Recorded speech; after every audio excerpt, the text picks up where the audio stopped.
Our greatest journey is not conquering the mountains, the sea or space. It's to become fully alive, to have faced our adversity and mowed it down, to have stood still in the face of our monsters and watched as they vanished, poof, into the ether. And it's this journey that calls to the hero within every single one of us, heroes like Niall Farrell.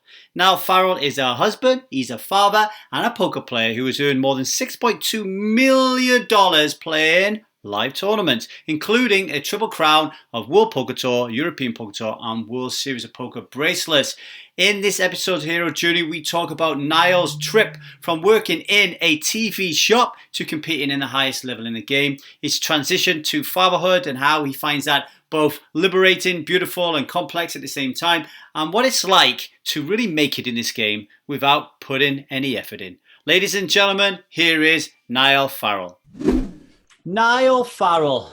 Let's try this again after our gremlins. I was saying before we got disconnected, I've just sat through Scotland 0, Israel 0, with Scotland winning on penalties.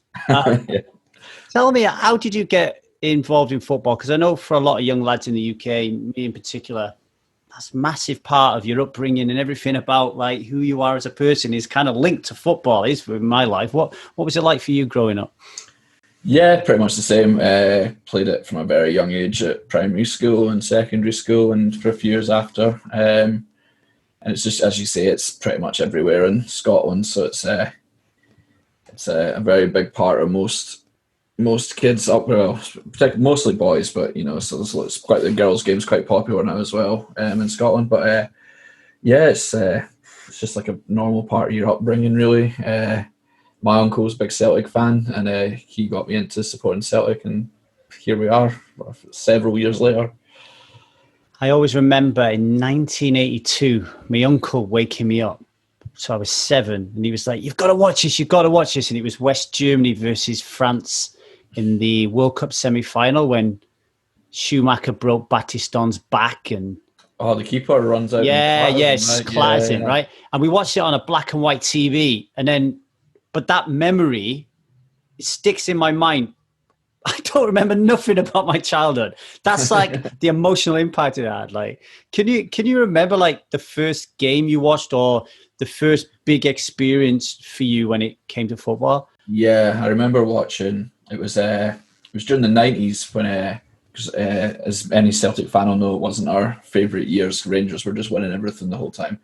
And I remember watching Celtic Rangers at my uncle's house. I must have been maybe 6 or 7 years old. And we won 2-0 that game somehow.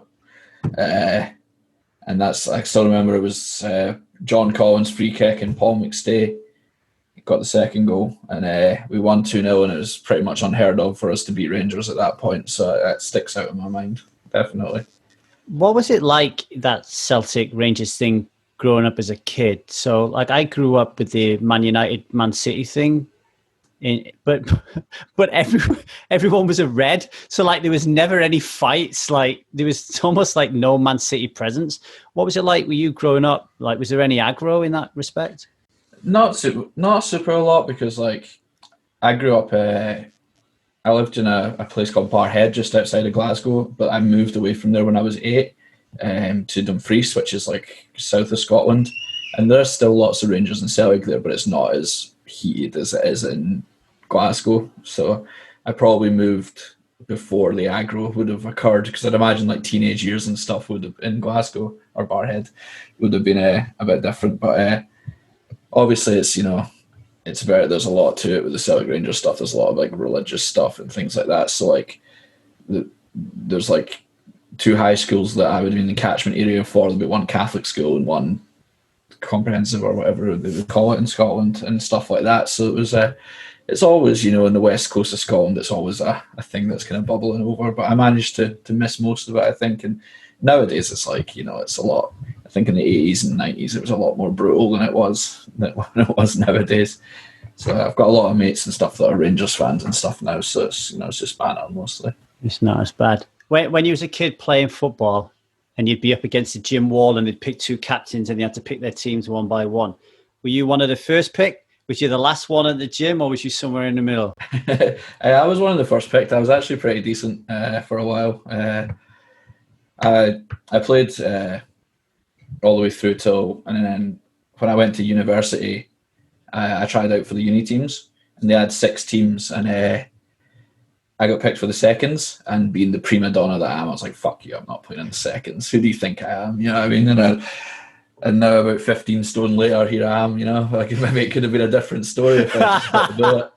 But yeah, that was probably the last time I played properly. Anyway.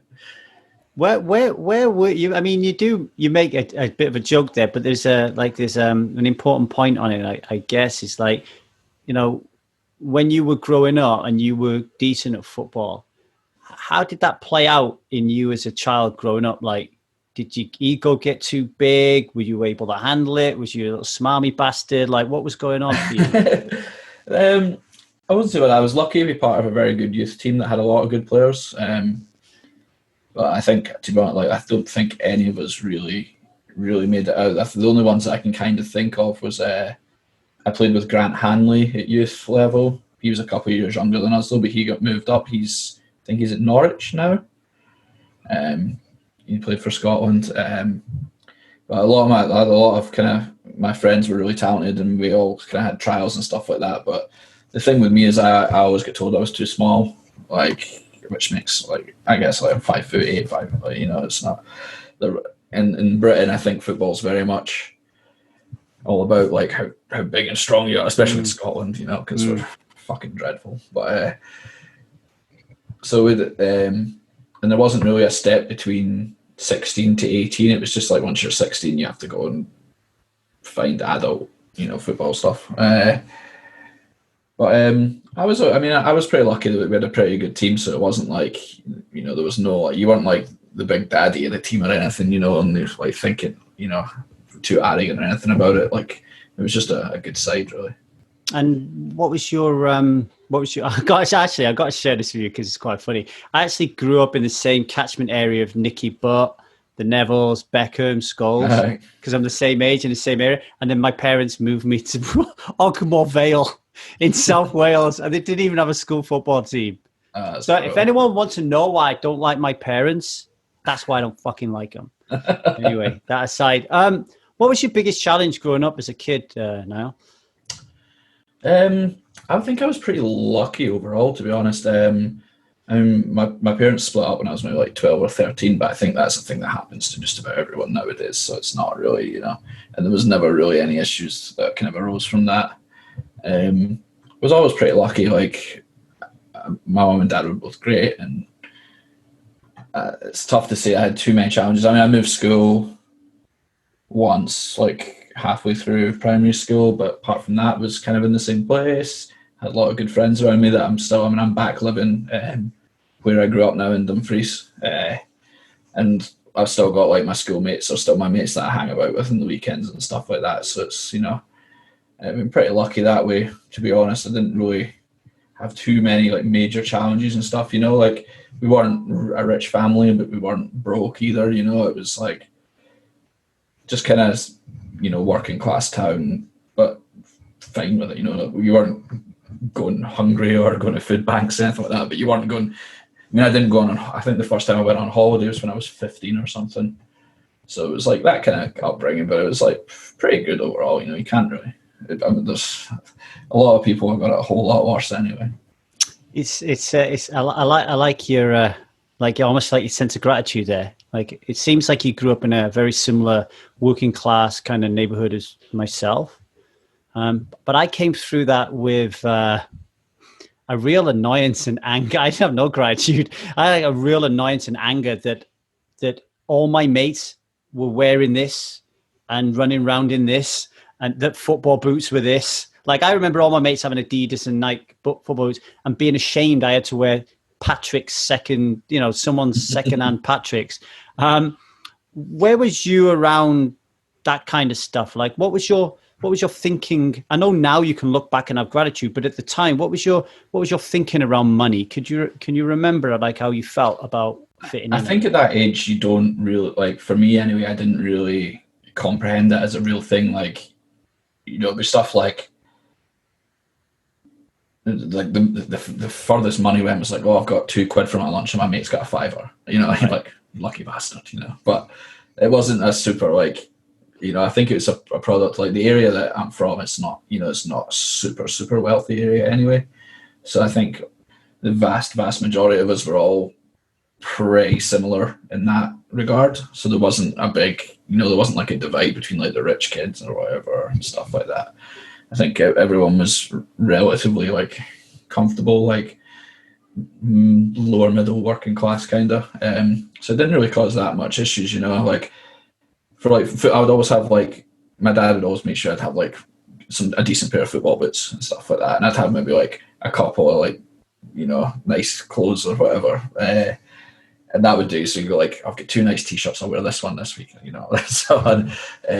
But none of that, I was pretty lucky, to be honest. I was really lucky that stuff, like none of it really was an issue for me at all growing up. Your dad was obviously into football, was he? Yeah, he liked his football. He's a big Queen of the South fan. So I used to have a season ticket at Queen of the South. We'd go and see them every second Saturday.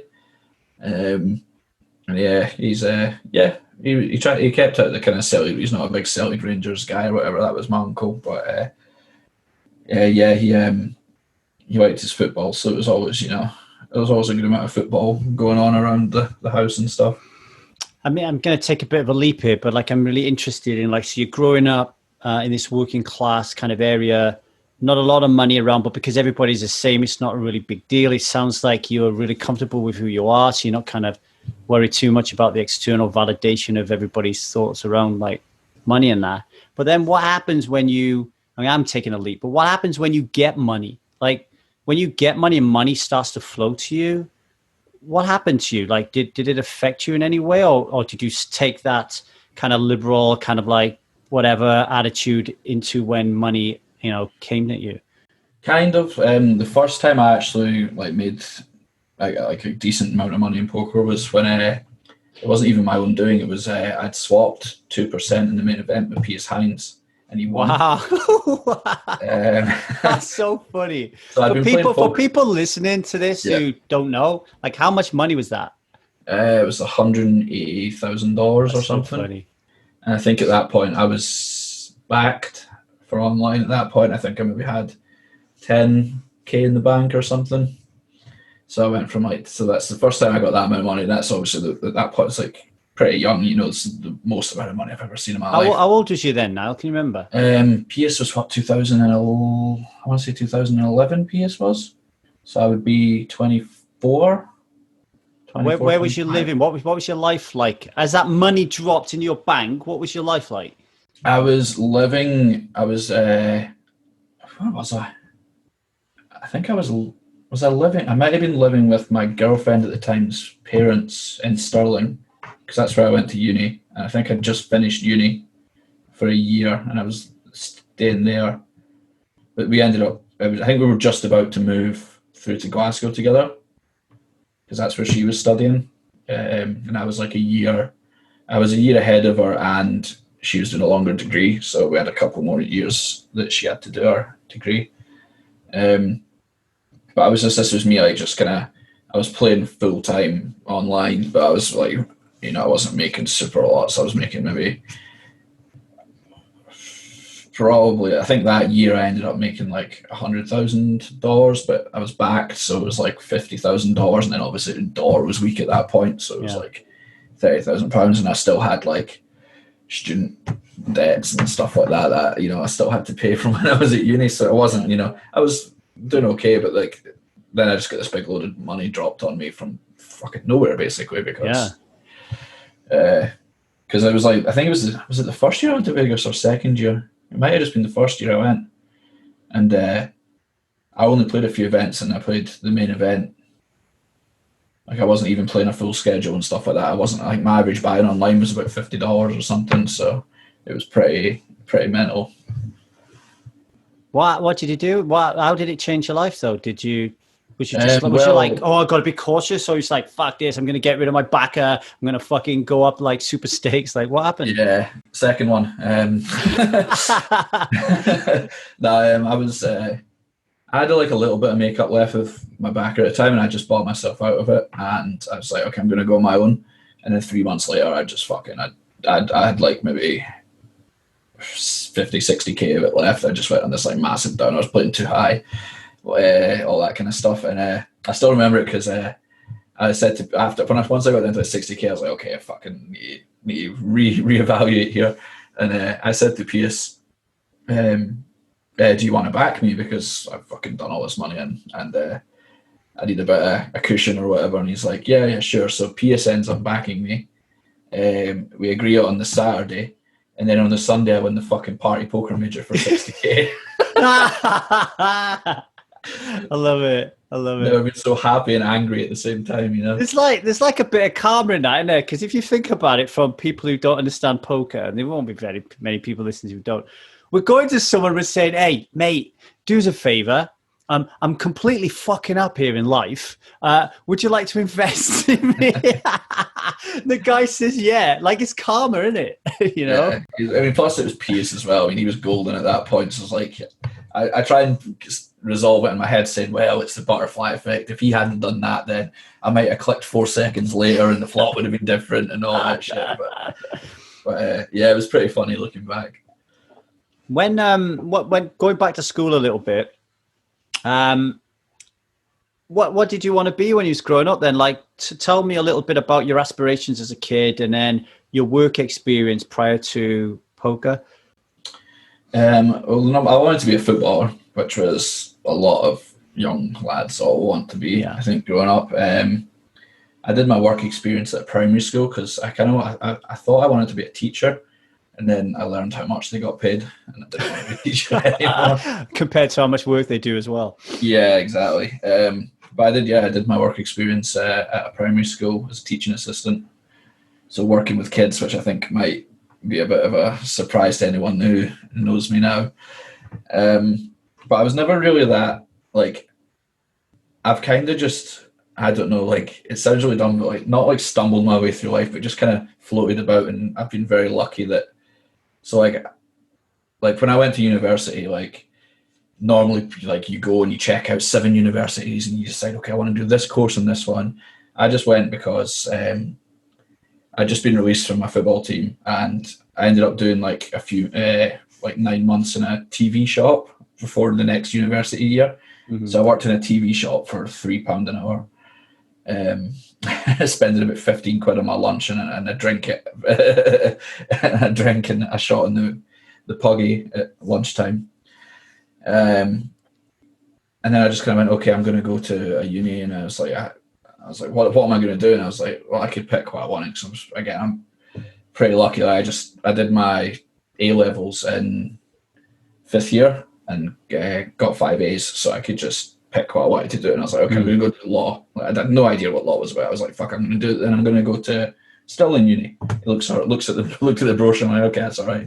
And I just went, and like that's kind of how my whole life's kind of been. Like, not been a lot of planning went into it, but I've been pretty lucky. And I think like when you're constantly land on your feet, regardless of how poorly you've planned things, you just kind of don't worry about shit anymore, because you're like, it'll work itself out, fuck it, you know. What do you think? Have you ever spent any time having a deeper reflection on that?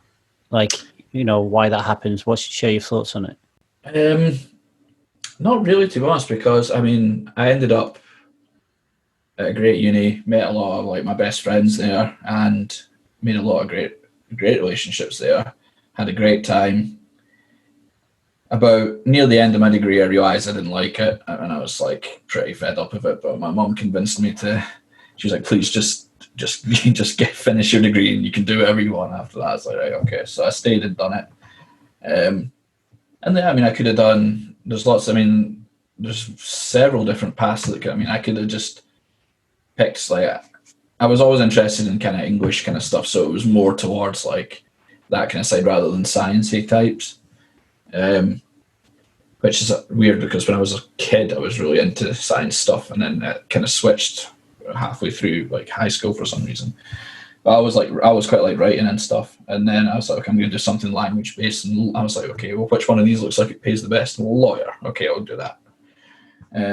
But it could have been any university. It could have been a different course quite easily. But I mean, I think you could say that about a lot of everyone's decisions in life. You know, there's always different paths that would have taken you different places. So it's not something I don't know. I haven't spent too much time in a kind of reflective situation. I mean, I have ended up with a degree that I'll probably never use, and I really know, like my cupboard's full of expensive law books that I had to buy, but I'm genuinely clueless about the law. Like without probably taking a couple of years to go back over everything, I think I would be absolutely useless at it. So, mate, I remember leaving the railway after 20 years, and I think I'd been gone maybe 4 months, and somebody contacted me to be a consultant for them, and I was like, "Are you serious? Like, I don't know anything."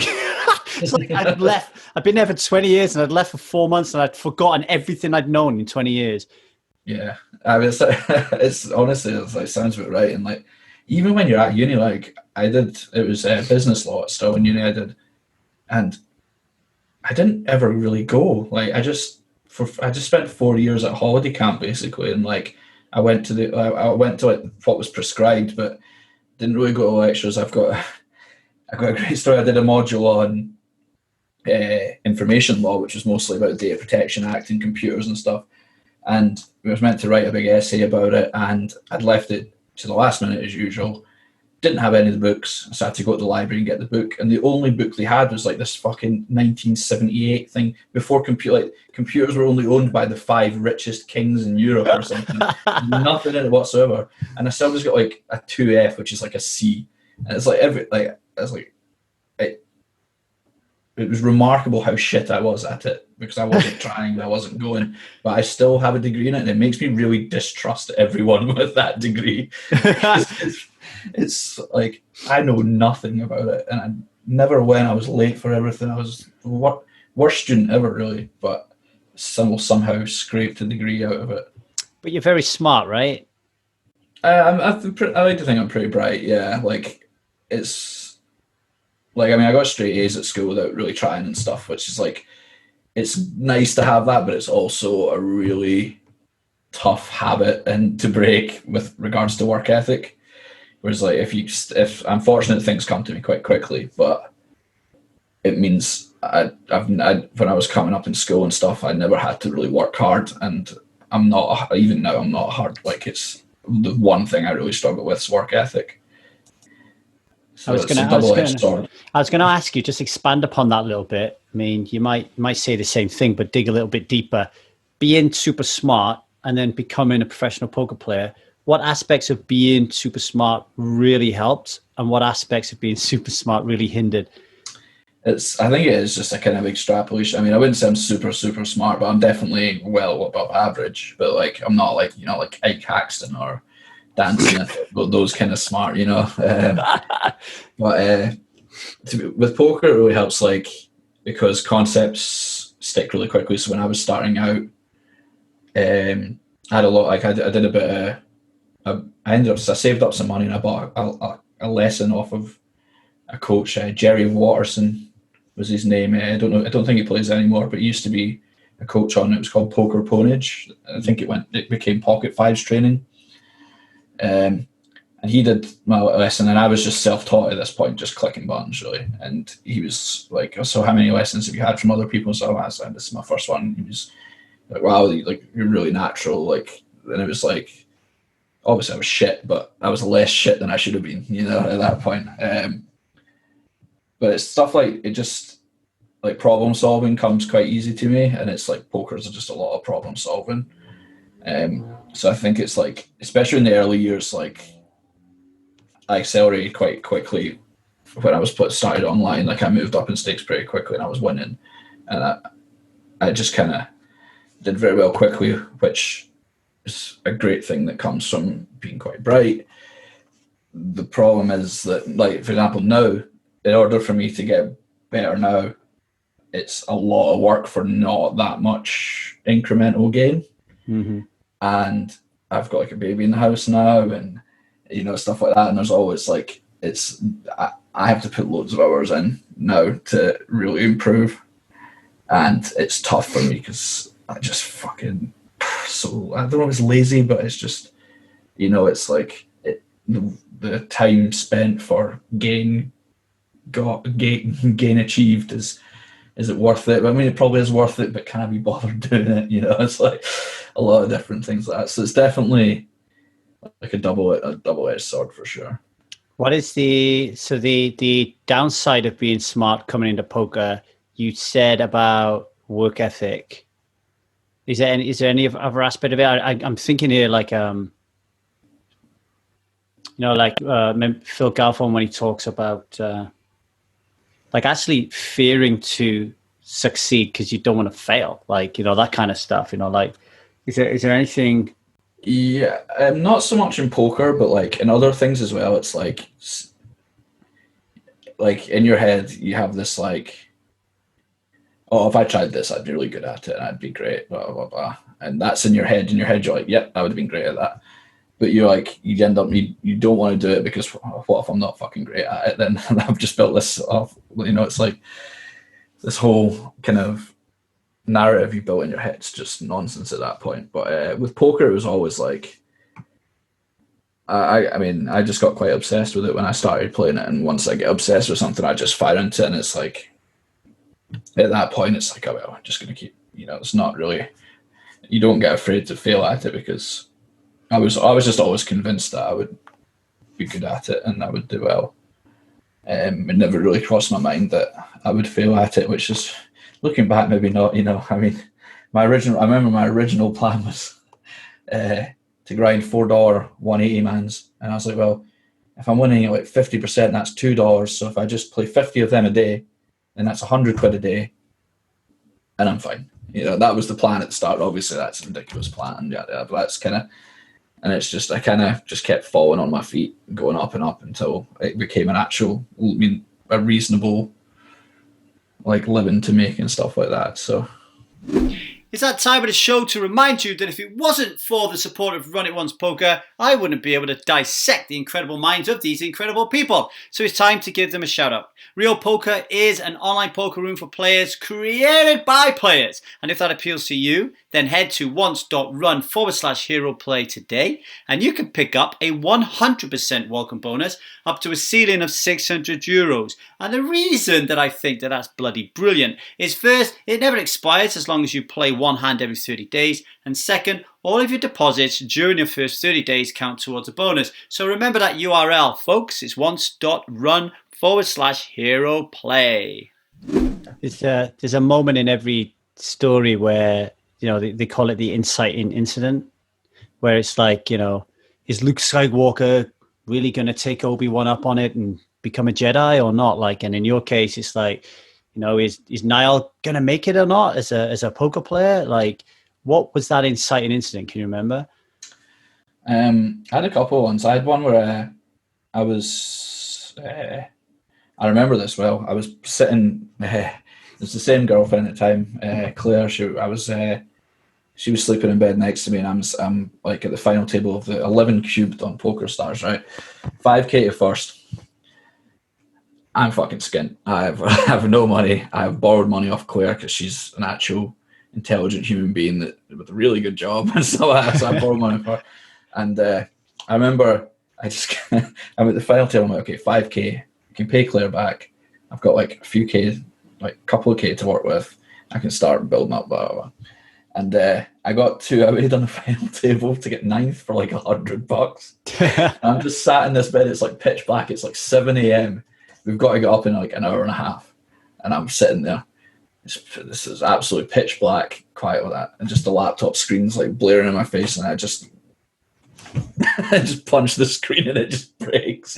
Now I'm out of laptop that I can't afford to get. Where was I this time? Yeah, so I ended up,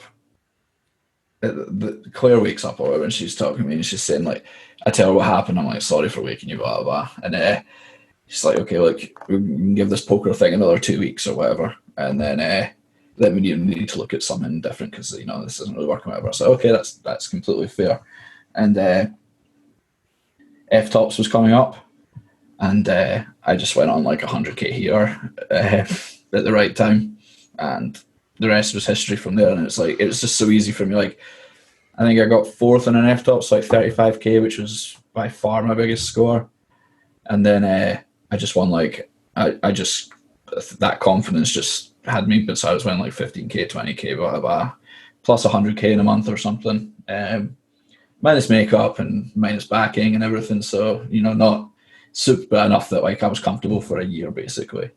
And that was, you know, that's, it's just like, I don't know, like, it's just like maybe an all in on a full tilt table somewhere where there's 2 tables left. And if I take 5 seconds more to click all in, there's a different board and I'm out and I'm some kind of lawyer in a job somewhere that I hate somewhere just now, you know? So it's kind of like a sliding doors thing that could definitely, you know, it's quite, I'm not a very spiritual person or anything like that, but it's one of those that makes you think like, oh, maybe this is, you know, was I meant to go down this path or whatever, you know?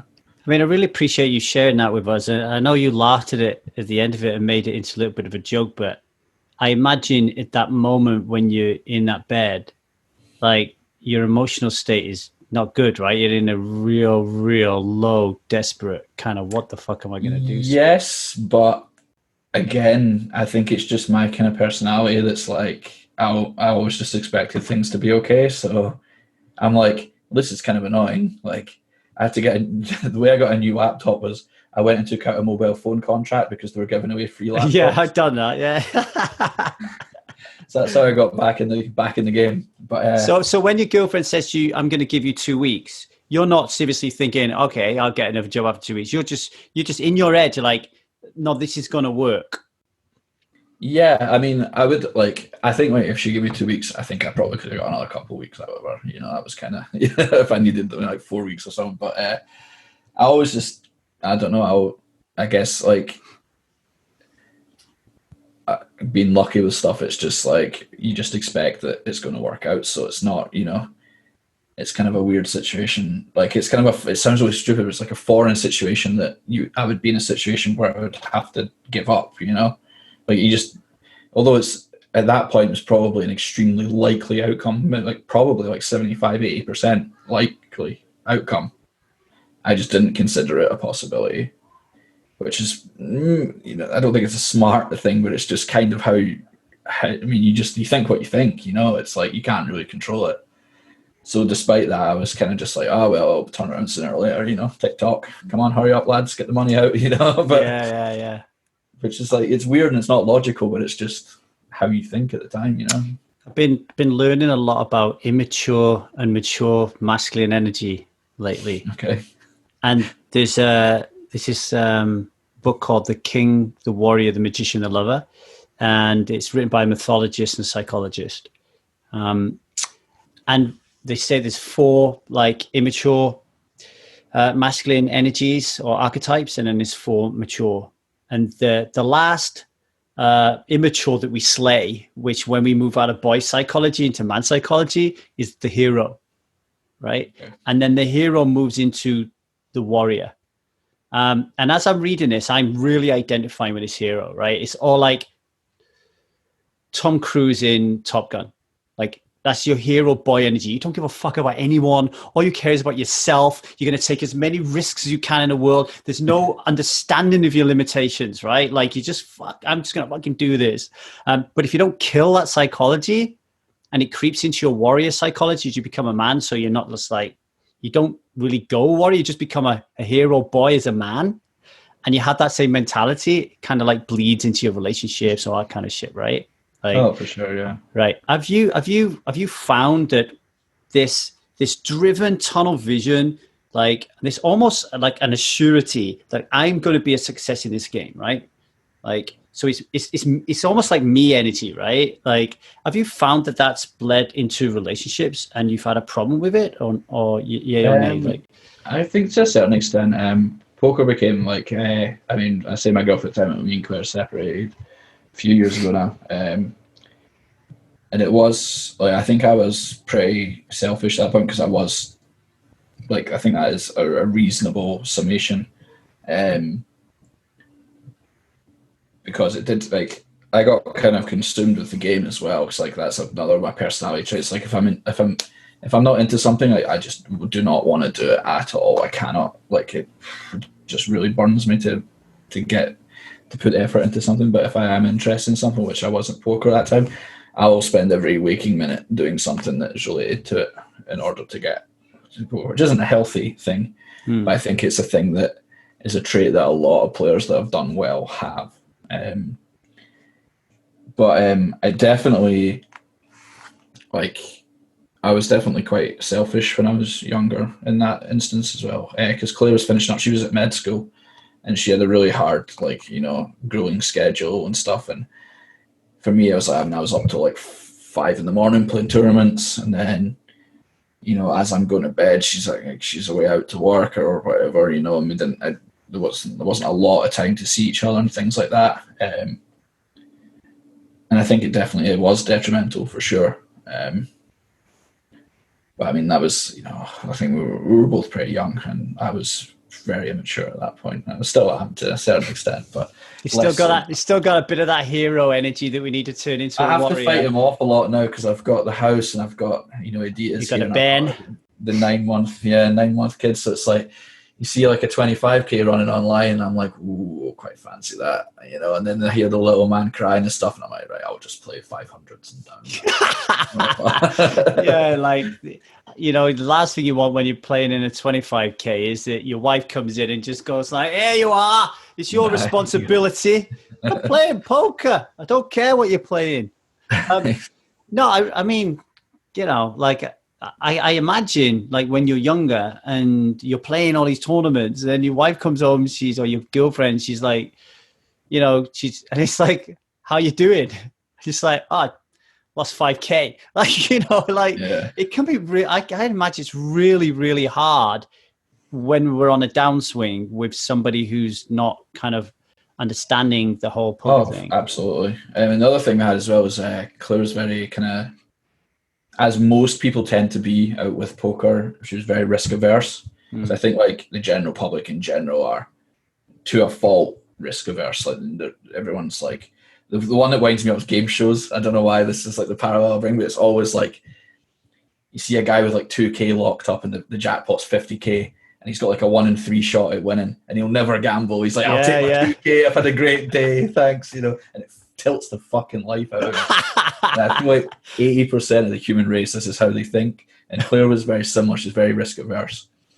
So I'd always be like, okay, I would tell her exactly, okay, I'm going to go play this live tournament. I'm going to take this amount. She'd go, "Oh, that's a bit, I think, you should maybe be a bit more cautious," stuff like that. So we always had these kind of little conflicts, because in my head, I'm like, "Nah, fuck that, I'm going to win. Who cares? I want to have more when I win." Blah, blah, blah. Yeah. And so we had that. But my girlfriend after that, Ilona, I met through Gags, who's a good friend of mine, and she'd been around poker her whole life. So we had the opposite problem. I'd be like, "Oh, I'm going to settle this 10k. She's like, "Fucking take it, you pussy. Get it played." So we'd have that side of it as well. But no, it's definitely, in terms of personal relationships, it's especially when you're grinding and you're trying to establish yourself and get to a point where you're making a good living, it's extremely difficult to maintain proper relationships, because you have to be so selfish. And I mean, I say you have to be selfish, but I in my experience, I ended up having to be quite selfish, and you can't dedicate really a lot of the time that's required to proper relationships at that point. I mean, it's there's two ways we can go about this, I guess. One way is we just don't talk about it to our partner, or we do, and a lot of times talking about it is really difficult. So I imagine a lot of people bury it. So me and my wife had a conversation about this recently, about time. My coaching business, helping people to quit alcohol, it's consuming a lot of time. So then it's okay, so what do you want to do? Do you want to, we need you to be more of a dad. We need you to be more of a husband. And then I'm as I'm processing it, I'm thinking, no. Before I pop my clogs and I'm 10 feet under, there are certain things that I want to achieve and want to do. Mm-hmm. So I am going to sacrifice, and I need this meaning and purpose. I need this. So then it's kind of this is who I am. This is what I want. I don't get turned on by being with my kids. I don't get turned on by being with my wife. It doesn't fulfill me completely. I need this other aspect of my life. Mm. And I guess having those conversations is really difficult.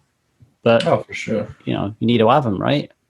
Yeah, I mean, I think the best thing for that is to be open. I mean, I'm pretty lucky now that Edia's, I met her through poker and she understands. I mean, she plays herself a bit and she understands, and she's been great with like with Ruri and stuff, because she knows that I need some time to do stuff. And it's weird, like, because we've had lockdown, obviously I've been at home mostly, where I would normally be traveling a good amount. So I think it's kind of, in a perverse way, kind of worked out quite well for us, because basically, I mean, when we had Rui, I was petrified, because like I wasn't, like, I didn't really expect to have kids and stuff like that, and I'm still quite an immature person, I would say, in a lot of ways.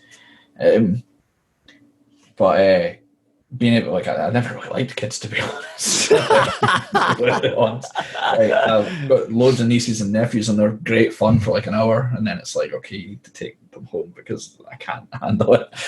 But I've actually taken a lot of like joy and fulfillment from doing a lot of dad stuff that I never, like, if you asked me this 2 years ago, I'd be like, no fucking chance, like no way. Like, I was dreadful. I mean, I was so blinded as well. Like, I didn't understand what it was like to have kids or anything. Like, I remember I used to say, it's like, anyone who tells you that kids are the best thing that'll ever happen to you, life must have been shit in the first place, because fucking, like, I like my life. It's fucking great. You know, I just go around, blah, blah, blah. But now, like, having your own one, you like, it's a lot. You realize how kind of stupid and like arrogant and childish that was. But that's probably, a lot of that's due to the fact I've not been able to leave, really, to go play. There's been no live tournaments. I've not been playing a lot online because it's tough to play with the wee man in the house. To play anything too high anyway. Like, I still play a bit of some other stuff, but it's been quite lucky in a way. Like, I think I've learned a lot of stuff that I probably wouldn't have done otherwise if I'd still been traveling. I mean, I would have cut down, but I would have still went a good amount, because I have to. It's my job, you know. And the reverse to that, do you ever find yourself burying yourself in your work to avoid being a dad? I wouldn't say that, but like, there's definitely some days where I don't really see playing at like Grindr online now. It's not some. I used to love it. I used to reg from 5 p.m. till 2 a.m. and play all the way through, like, all the full tilt tournaments, the 50-50. It started at 2:30 in the morning. I'd reg that, and I'd be playing until 7 in the morning. Now, when I play online, it's like I never really get super hunger to play that I used to always get. But there are days now where, like, the wee man's been crying all day and he's teething and he's just doing our heads in and stuff, and I'll just go, I'm just going to go play a session. You know, I'm like I'm like that. But I mean, I'm very lucky that I would Dia, because she's fantastic. And I think, like, you know, we talked about when she got pregnant and stuff, we talked about this stuff, and I'm like, look, I'll be honest with you, like, I don't think I'm going to be great at this and all this kind of stuff. And she's very understanding, and she puts up with a lot of my shit, basically. What's going on there then, Niall? Because, you know, we talked right at the outset about whether, when you got your back to the gym wall, are you first picked or last picked? You said first picked. When you set your mind to something, you know you're going to smash it if you set your mind to it. Why the change when it comes to being a father? I think it's just like, I don't know, like, the risk of sounding like a psychopath, I've always kind of struggled a lot with empathy in some ways. So it's like trying to understand from other people's points of views and stuff, because I do get quite tunneled. And I think I've got now that I'm just turned 33, it's like, when I was 21, it was, you know, brutal, and like I'm a lot better now. I think it's just through life experience. I think maybe it's a thing that happens to a few people. It's just through life experiences and stuff that you learn to kind of perhaps see things from other angles and stuff. But I just never, like, I had all my nieces and nephews and stuff, and they're like, I'm the guy holding the baby like this, you know, like, I'm afraid that I'm going to drop them and all this kind of stuff. And I didn't, you know, like, I don't know, like, a few of my friends had kids and stuff like that, and I'd always be like, oh, you coming out for a beer? I was like, oh, I can't, I've got kids or whatever. You see it as a bad thing. So shite, like, you know what I mean? Like, and I don't know, like, I just didn't think I'd be very good at it at all. Because I'm not super, like, I'm kind of forcing myself to be now, but I've never been super responsible as a person, like, and that's not like inconsiderate or anything. Like, I still, I look after family and stuff, and I think I'm a nice person, but like, I never really, because things always kind of work out, I never really consider the consequences of my actions and stuff. So like, if I got drunk one night and went to the casino and lost 20k or something, like when I was like 27 or something, like that would be shit. And I'd be crap about it, but I'd be like, well, whatever. Whereas now it's like, I can't do that anymore because like that's money that could have been put aside for Rory. It could have been, so it's like a whole different level of responsibility that I really haven't had in my life, really. And it's, it's a lot of change, and it's, I'm not saying I'm perfect at it yet or anything, but I think I'm getting better. So does that deeper aspect as well of like, we lose the money, so that's 20 grand out of his trust fund, but we just got drunk and gone to a casino and lost the money. So there's like this, our kids are going to end up like us when they're older. So it's like, so for example, when my boy was born, first thing I gave up smoking. I was like, I don't want my boy to smoke, but if I smoke, the likelihood of him smoking is going to be increased because he's going to watch me normalizing it.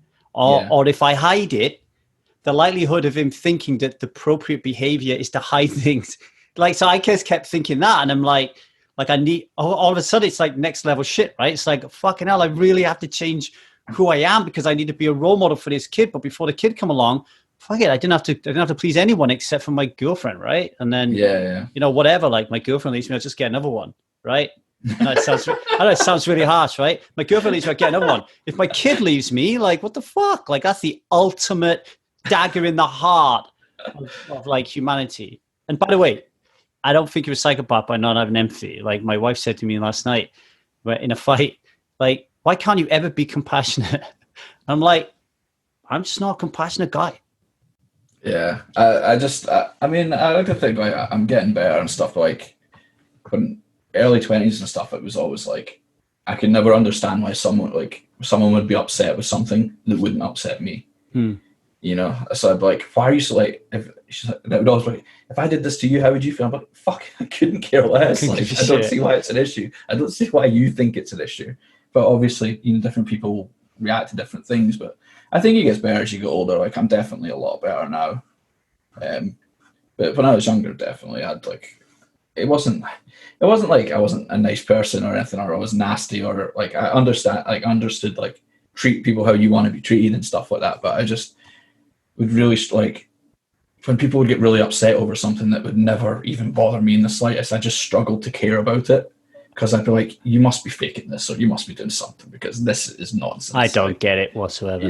But like now I can see, like, looking back, I can see that was pretty shitty behavior, to be honest. Well, there's this thing that I've been learning called the drama triangle. So in relationships, you're either a hero, a villain, or a victim. And the hero is like, hey, look at me, I'm like fucking superstar of the family and all that kind of stuff, right? But what the hero does, it talks in facts. So it talks in facts and data and logic and rationality, and it doesn't communicate in language of emotion and feeling. So if you think about it, if we're in our hero mode and we're all kind of like, yeah, I know you said that, but this means this, and what about this, and why you be, because we're all like talking about like in a data, almost like a poker, like looking at our relationship as we're constructing a hand kind of way, where the other person's like, yeah, no, but how am I feeling? Like, yeah, what the fuck's that got to do with anything? Like, feeling is not tolerated here. Oh, I love it. You're getting there, though. You're getting there. Yeah. COVID could be the greatest thing that ever happened to you, look, in terms of being a dad. Could well be. So you talked a lot about motivation, right? So, like, forget Ruri a second. I'm sensing that used to be motivation wasn't a problem, right? We were like getting in there, we would just work all the time, we would fucking nail it. But I'm sensing that motivation is a little bit of a problem. So my learning around motivation is two important aspects. how important is this for me? And how confident am I that I can do this? And if we have a 10 in confidence and a 10 in importance, we can smash it. So when you were younger, I assume like it was really, really, really important that you made poker a success, and you was really, really, really confident you could do it. And that gave you the motivation to smash it. So now you don't have the motivation as much. What is it? Is the importance dropped, the confidence dropped, or a bit of both? It is a bit of both. Importance is probably still like, it's a bit of both, but I would say like importance isn't a main thing just now, because like I've been pretty lucky with poker, so I'm pretty like, I'm pretty comfortable. It's not, like financially and stuff like that, everything like it's fine like that way. Confidence is like in the ability to go further, because like I think when I was like studying, I was like peaking in poker, I would say probably 2018-ish, something like that, when I was really putting the effort in. Like the next step for me was to try and get up to the top guys, which is, like the guys that are playing 100Ks every week, all this kind of stuff. That was the next step for me.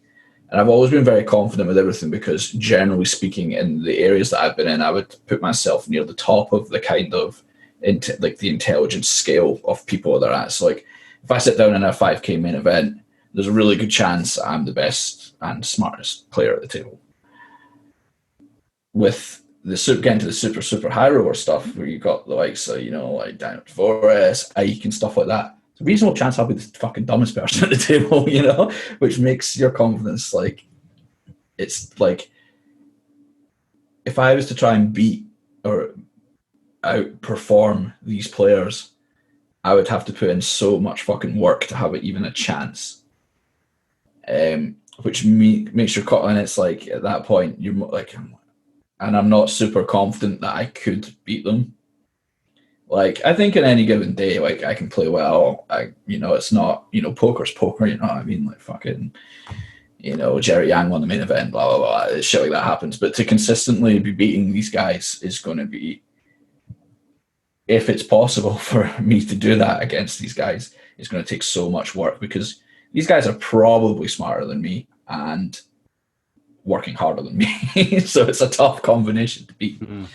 And it makes the motivation, because I think I moved through the levels and stuff really quickly. And I think that gave me a false indication as to what poker's like for a lot of people. So like 2019, I didn't have a great year. Although some of that's variance, I think actually, basically, I made roughly the same amount of final tables, but I just kept getting 8th instead of winning them like I did before. So a lot of it's variance, and it can fuck with your mind, but it does hit your confidence even if you are really confident. I think everyone in poker says that. I think even the top guys say that when you can go through a run where you're like, fuck me, I don't know what I'm doing anymore, which is, ridiculous, but it's how your mind works. But it's tough. Like, I think like confidence to break into that sphere isn't as high. Like, I think like I could do it. I don't think I would be like one of the biggest ones, but I think I could be playing 100K, so I'd be winning money, but like consistently. But just now it's like the amount of effort and stuff, and it's like I've got other things going on in life now that I just don't know if I could devote what I would need to do to do it, so. If you want to be the best, and it's not a bad strategy to learn from the best, and this is where Run It Once's training site has your back. Sign up today and you will receive 2 new training videos on a daily basis and 3 elite videos, including one from the beast himself, Mr. Philip Galfond. So the link you're looking for that is once.run/hero learn. You know what it sounds like? It sounds like the lackadaisical kind of attitude of just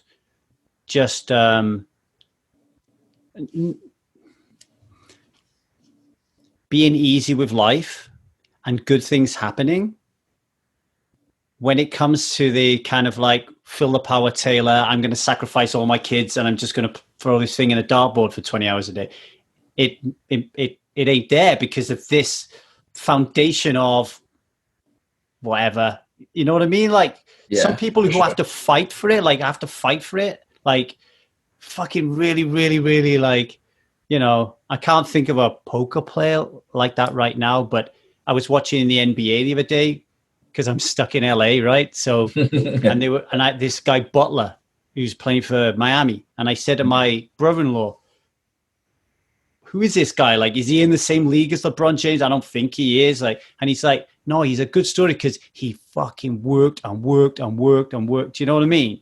So Yeah, if that guy wants to be the best, is that yeah, landing at all?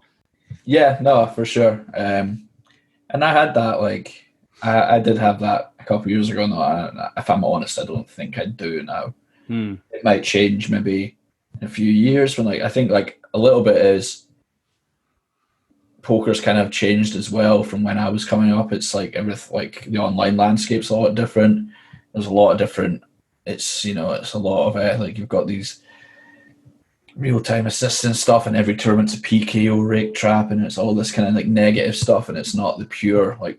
I remember like when I was grinding, I used to love it. I used to sit down, you play the tournament, you'd be at 162 buy-in.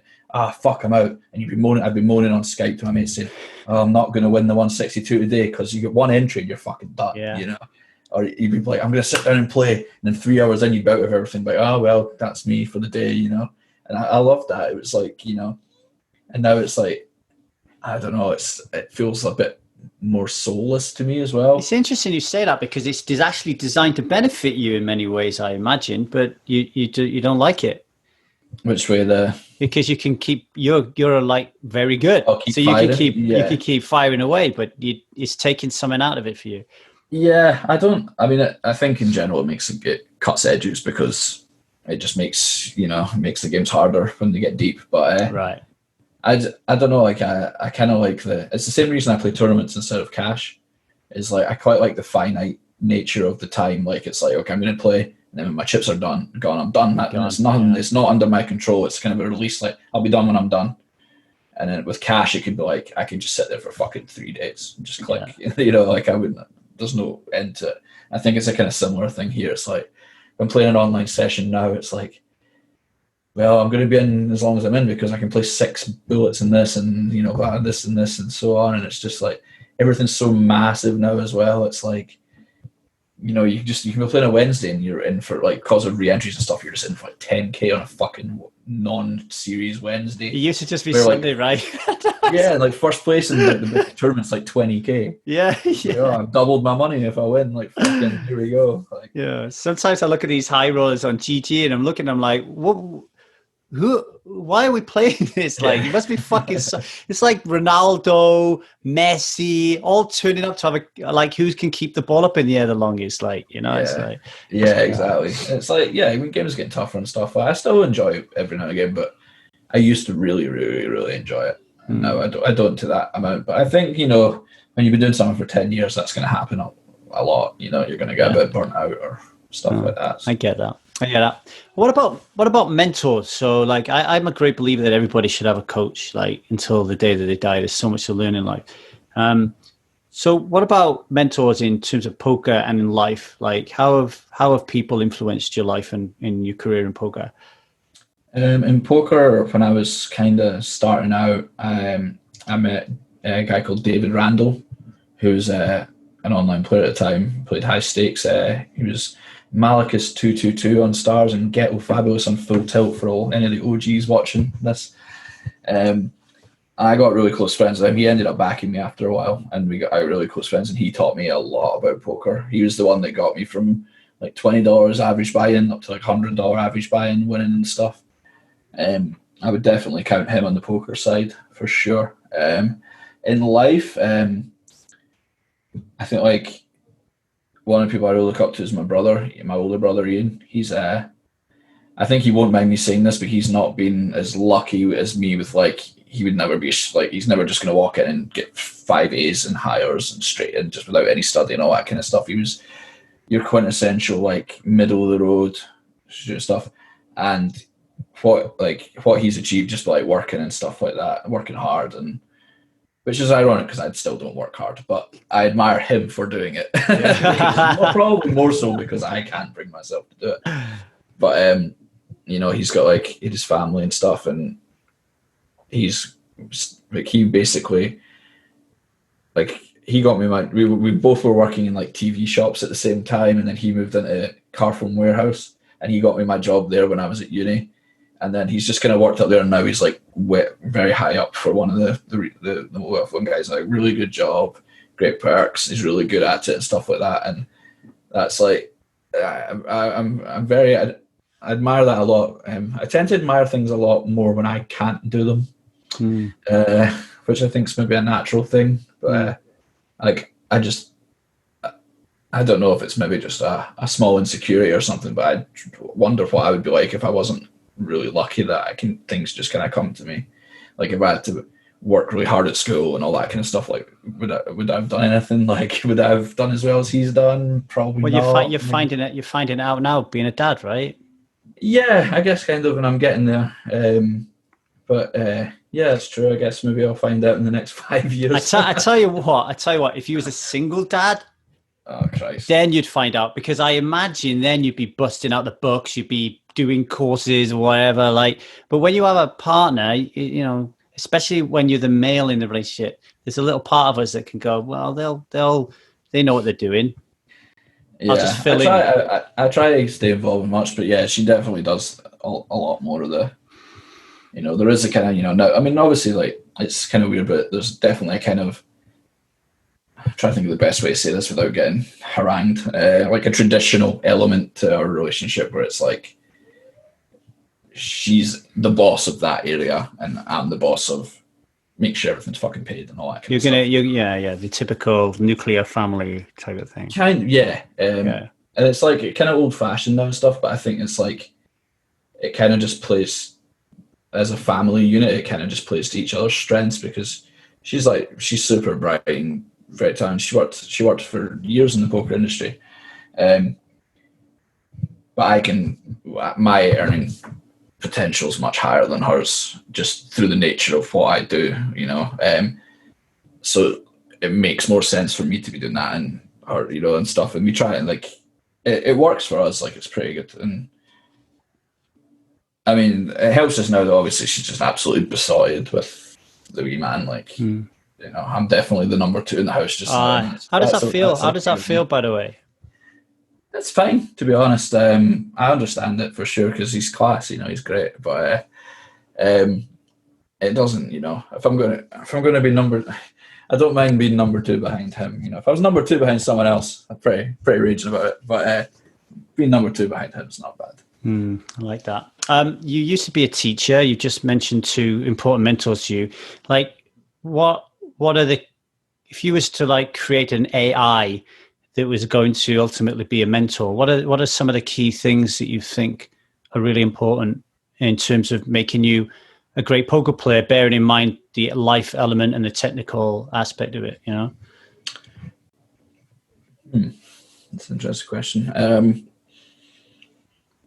I think, like, I don't know exactly how this fits in with the AI, but I think like having someone has experience of where you're trying to aim at is really important. So, for example, in poker with David, he was already playing and beating the highest stakes tournaments and stuff online. So I have a guy here he's doing it. He knows how to do it. So you have his experience that, like, you know, it's like proven that he can win at these levels and he can, you know, stuff like that for sure. I think that's probably the most important one, I would think. I mean, being able to talk openly as well is really important, but that, and you'd have to be quite patient at times, especially with me, because we've had some fun times when he was backing me and stuff. I've got some. I was quite. He used to let me away with a lot of murder because I was doing pretty well for him and stuff. So, like, I'd be sitting at the end of a session, tilted out my box in the fucking iPoker 33 rebuy with like 4K at first. And it'd be like 3 a.m, and I know he's watching me because he'll watch me on, and I'll just type in his Skype. And I'm like, look, I've had a rough day, mate. I'm gonna win this tournament in 14 minutes, or I'm gonna be out. Is that all right? Yeah. I just go fucking bananas trying to win at that point. But stuff like that, you know, it's like, I think having like a good friendship as well. Like, we got to be really close friends as well. I haven't seen too much of him recently. I think he's out at poker now. He's a real estate agent now and back home. Yeah, he was stuff like that, I think. But experience, I think, is really important. It's one thing I've learned. Like I used to think I knew all about everything, and then with experience of my own, I've realised that I was out of my mind, and that I was the exact person who an older person would be saying, "Wait, oh, you just don't get it because you're younger." And I'd be like, "You don't have a fucking clue. Give me peace," you know. Like, how do you deal with that? Like, are you? I mean, I like to look at it as pointing out blind spots from a place of loving kindness, right? Like, how do you deal with that when someone trusts you enough to just go, Niall, listen to me a minute. Like, this area of your life here, you're not making plus EV decisions. Like, how do you take that? There's two different ways now that I would take it, and on the surface they would both be the same, but there is a big difference now. I would always be very gracious because it was usually Ian, my brother, that would be saying stuff to me like this, and I would always be and I knew he was doing it because he loves me and he wants me to do well and stuff like that. When I was younger, I'm gracious and I'd be like, yeah, I really appreciate your advice, thanks. I wouldn't do anything he said, though. Like, right. I in my head, I'd be like, look, I'll be honest with you, mate. I know what I'm doing, like, but thanks. But I would be like, okay, thanks.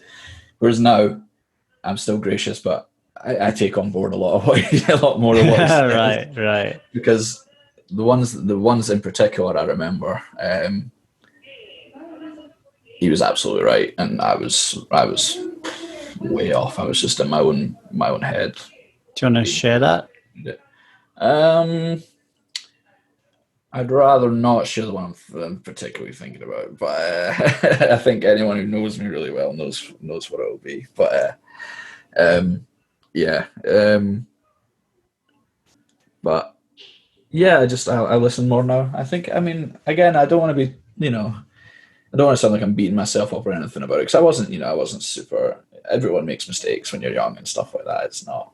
I'm not. I don't hold myself over coals about it or anything like that. It was. But now I listen a lot more. I listen a lot more. It's funny how you say, like, we all make mistakes when we're younger. We all make mistakes all the time. Like, yeah, that's true. We make a lot of them when we're younger because we're in that kind of spot where we're trying to take more and more risks. But life's hard, man. Being in relationships, being a dad, like, oh, for sure. Hard. We have to have a lot of compassion with ourselves, right? I think as well, one thing that I am actually quite good with that's come of these kind of experiences where I've made some mistakes or whatever is I'm extremely relaxed and forgiving about other people fucking up. It's just quite, I used to jump on people when they fly stuff, and now it's like, if someone like has like a big character flaw or something that I don't like and they've done something shitty to me, it takes a really, really, really shitty thing to annoy me or to piss me off, Like I've had some issues with some friends where they've done something like really, really bad that before it would be like, right, I'm going to this cunt's door and I'm going to fucking punch his head in, like, let's sort this out. And now it's like, I deal with it more. It's like, if it's super bad, I'm just like, okay, look, that's a shit thing that's happened and that's not how I would treat my friends and stuff like that. So I'm just, I'm not going to associate with this person anymore, but I don't feel any great angst over it. I don't feel, I just realize, okay, well, this is this person's mistake, so to speak, like. You're growing your empathy, like, as you. I guess maybe, but it's like, I am really like tolerant of people's shitty behavior, which is maybe not a good thing, but you know what I mean? Like, I don't know, like, I maybe it is like an empathic thing, but it takes a lot to kind of get on my bad side now, whereas before I was quite tempered, ready to dismiss people kind of thing. So I think that's a good thing. Hopefully, it might mean I'm a bit soft and maybe some things. I was gonna say, yeah, as long as there's like strong boundaries within it, then like, finding forgiveness in other people because you're going to want it yourself. Like, as long as there's boundaries, you don't become like a doormat, then it seems. Yeah. I mean, I think anyone who knows me will know I'm not, I think if anything, I've went from one extreme to the middle rather than to the other side. But Like I still have some rules, like in poker, like I don't loan money to people anymore because of stuff. Can I ask you about that actually? So obviously, I interview like a lot of poker players. I interview a lot of poker players like very high in the game, like have reached the top of the game. And this thing is like a common theme. So I know a lot of poker players watching this now saying, "Oh, Lee, you're a fucking prick. You don't know what you're talking about." But it's a common theme, right? Where people will say in poker, "My friend fucked me over." Right. I look at my friends and I can't imagine any of them fucking me over. Yet in poker, this seems to be like common. My friend fucked me over. Not a stranger, not an acquaintance. My friend fucked me over. Why do you think it's happening? Like, what's going on? Is it the money? I think poker attracts a certain type of people, that a certain demographic of people that are more likely to have issues with like gambling and stuff like that. So I think that's a major one. I've been scammed, I want to say twice just, but one was for a lot. But it was my friend, but it was a guy I met through poker. It wasn't, like my friends from home, I would loan them every penny I have because I trust them completely. They're not, but in poker, it's like, I think there's just so many, it's not like temptations, but it's just the nature of the game as well. It's like, you don't get what you deserve out of it, or what you think you deserve anytime. So like you can have there can be loads of triggers for like just going off and dusting people's money off or things like that. Because like you can be grinding away and then you see some guy that you think's fucking dreadful and he's on this massive heater and you're like, fuck, this is fucking bullshit. Fuck, I should have what this guy has. It's all this kind of entitlement. And it's easy to talk about as if it doesn't affect you yourself or whatever, but it does in the back. There's been loads of times where I'm like, how the fuck is this idiot winning so much, blah, blah, blah, and so on. And it's like a normal human. I think like in poker, it attracts people that have a reasonable sense of entitlement. And especially when you see like someone who you think is of less skill or less worth or whatever kind of term you want to give it. And you're like, okay, well, I can shortcut my way to this by taking money here and I'll spin it up and then I'll have some money and then I can do this, blah, blah, blah. And there's a lot of kind of like chasing what other people have and stuff like that. I think it's just an environment that's going to attract a demographic of people that are going to be a lot more likely to lose their minds over money than you're just your friends from home or something, because there's just daft money about and stuff like that. So. And it's not an excuse for people. Like, it's just like it's a moral thing for me. Like, it's not a thing I would ever do, and I couldn't imagine a situation where even if I had no money. I mean, I'm fortunate enough that if I had no money, I've got mates that I'd be like, "Listen, can you help me here? I'm fucking skinned." Yeah, yeah. Would, like I could phone Ludo, and Ludo could have 5K, and he'd send me 3 of it. But. For me, it was just like it's a tough one for me to understand because it's just, and I think it's maybe parents doing a good job. I don't know, but it's not something I would ever consider at all. Like, it just doesn't register on a list of options for me, whereas for some people it does. But these people have different things going on, blah, blah, blah. It's tough, It's a whole myriad of reasons, I think. Is that energy or vibe, the environment? Like, has that ever put you off? Like, have you ever, like, for me, I remember turning up the World Series when I first used to go, and it was like fucking Disneyland. And then later, when I used to turn up a World Series, there was like a sickness, like there's a vibe, like I didn't want to be there. Like, it seemed there was a desperation. There was I don't know. It sounds like a little bit ethereal, but have you ever felt that about the industry? I can see it sometimes in some people and stuff like that. I'm quite lucky that the people I'm surrounded with in poker are pretty like good with that kind of stuff. Like this, like when I go to the World Series, for example, I stay with my American friends, Gags, Deoxy, and Brandon Shane, who are like 3 American guys who there's a lot of reasons I say them. Like, they're good friends of mine. Like, probably I spoke to them for years in poker and I got on really well with them, but they're all very not professional, but like none of them would ever like degen money off super things. They're all like straight laced. For me, they don't really go out drinking much, which is good for me in Vegas because if I lived in a house with my UK mates, I would just go out every night and it'd be a fucking disaster. So that's a kind of thing for me bringing it out. But the people, I'm quite lucky, like on both sides, like the American side and the UK side. It's just, maybe it's because, I mean, I'm pretty lucky that my group of friends have all done pretty fucking well anyway. So it's tough for them to be, you know, like bang under it or whatever, or desperate, or like, there's very few of them that have done all their money or whatever, or suffer from having done that. You know, like I know Ludo's done the money a few times, but like he doesn't. If Ludo's got a tenner in his pocket, he's fucking happy. He doesn't care. So it's like it doesn't matter. You know, it doesn't affect him. He's still happy. And doesn't matter. I can see what you're saying though. Like you definitely see it. Like for people, there's definitely that undercurrent to it. But I'm quite lucky that I'm vastly detached from that mostly through my network of friends. So good. And is there ever been like an all is lost moment? So again, like in every hero's journey, there's this moment where, you know, the character is just really fucked and you're like, oh, this person's dead, or they're well under it, they're never going to recover. Like have you had one of those in your, I know you say that you've bumbled from like good thing to good thing, but it's tough for me to answer that question because I don't think I've ever felt that.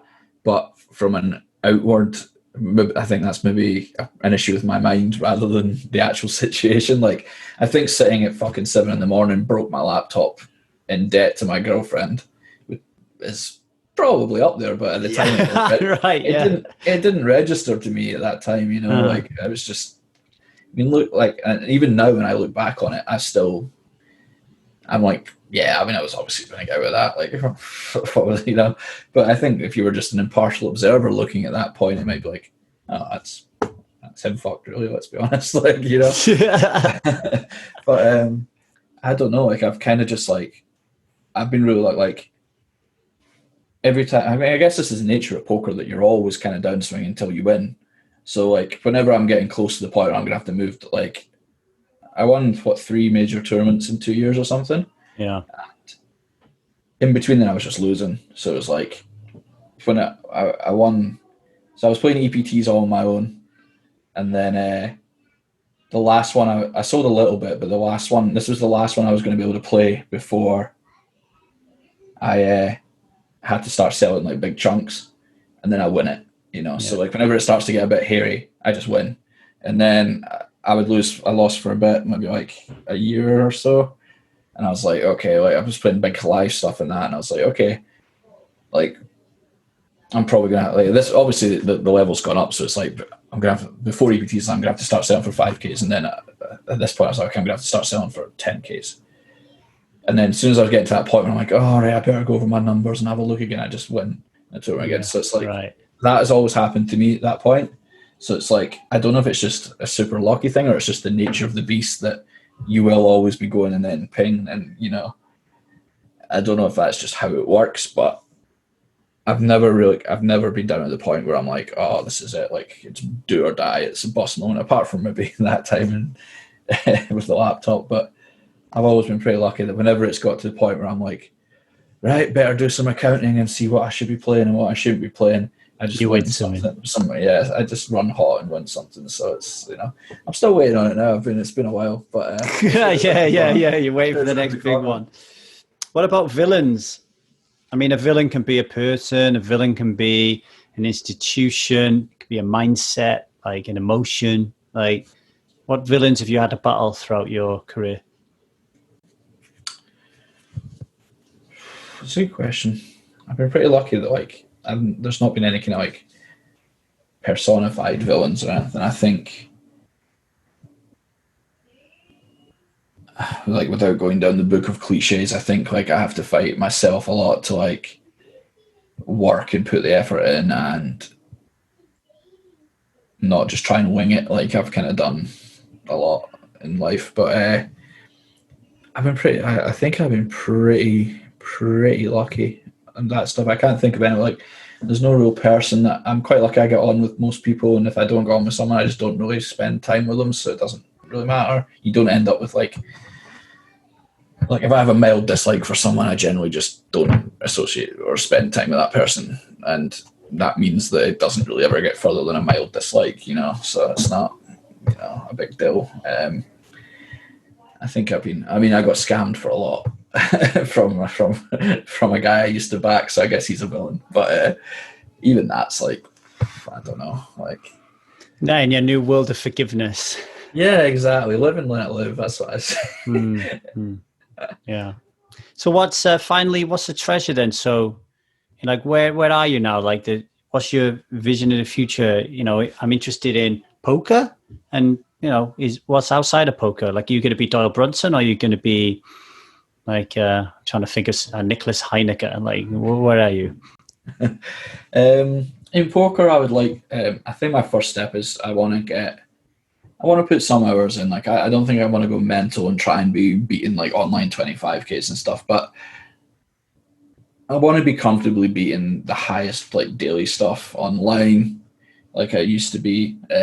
I'm not sure that I'm not now, but I'm just not playing super high with the situation that it is just now. So I'd like to be in there. I'd like to be comfortably playing 25Ks and below, and just I'm not in playing the odd higher stuff if it's really good or something, but just generally competitive and winning a lot. Obviously, which is the goal as well. In terms of family life, it's pretty great for us now. We've got we're in the house, the wee man's growing up. I've got to spend a lot of time with him this year, and I'll get to spend a lot more time with him, because I'm assuming there's not going to be a whole lot of stuff coming back very, very soon. So it's although that's frustrating from a career point of view, it gives me a good excuse, if you will, that I can just take a break, and which is probably going to be good for me. So I think I'm in a pretty good spot, and I'm a very lucky person in general, which is, I'm sure everyone that's played poker against me will agree. But, yeah, I can't really complain. Well, Niall, it's been really a pleasure to hear your hero's journey. I really appreciate it. My phone is just going off and ringing in my ear. Don't go anywhere. I want to talk to you a minute, but thanks for joining us, mate. No problem, mate. Thanks for having me.